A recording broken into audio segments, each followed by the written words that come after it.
Good morning বন্ধুরা, আজ আমি সকাল থেকে পিকআপ নিয়ে বেরিয়ে পড়েছি। প্রথম লোকাল ভাড়া কমপ্লিট করব, তারপর বেরোবো চন্দ্রেশ্বর বাবার দর্শনের জন্য।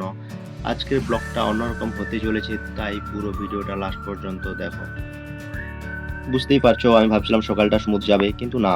আমার বাড়ি থেকে মেইন রাস্তা পর্যন্ত যে রোডটা আছে, সেই রাস্তার অবস্থা দেখে আমার পুরো মুড অফ হয়ে গেল। এরকম খারাপ রাস্তায় গাড়ি চালানো মানে ড্রাইভারের জন্য একটা চ্যালেঞ্জ। তাও কি করবো, কাজ তো করতেই হবে, তাই ধীরে ধীরে গাড়ি নিয়ে বেরিয়ে পড়লাম।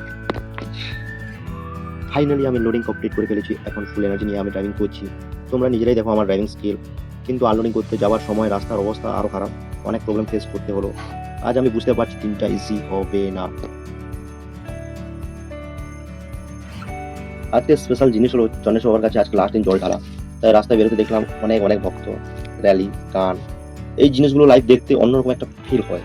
সত্যি ভাই, ফিল অন্যরকম একটা হয়।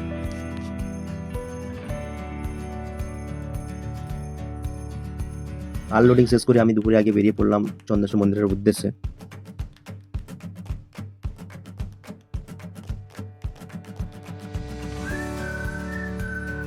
এগরা থেকে সোলপাট্টা রোড ধরে যেতে যেতে আবার একটা জল ঢালা র্যালি দেখলাম। আজ প্রচুর জায়গায় এরকম র্যালি চলছে, পিওর একটা ফেস্টিভ ভাইব।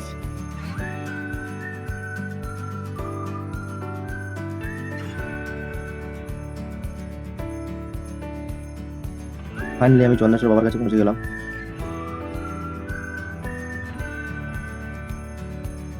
অবশ্যই মন্দিরে ঢোকার আগে আমি চান করে নিলাম। চান করে নিয়ে এখন আমি মন্দিরের ভিতরে ঢুকবো।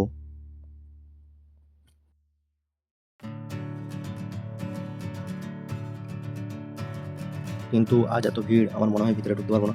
নো প্রবলেম, বাইরে থেকে আমি বাবার দর্শন করে নিলাম।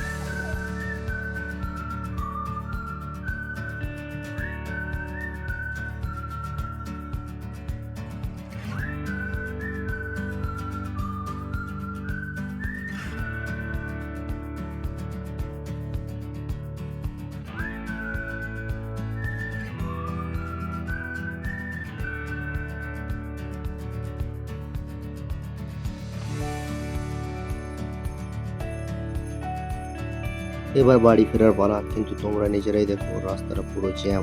আজ এত মানুষ বেরিয়েছে, জ্যাম তো হবে। তাও আস্তে আস্তে আমি বাড়ি ফিরছি। জীবনে যতই প্রবলেম থাকুক, একটু ভক্তি আর পজিটিভিটি থাকলে সব ইজি হয়ে যায়।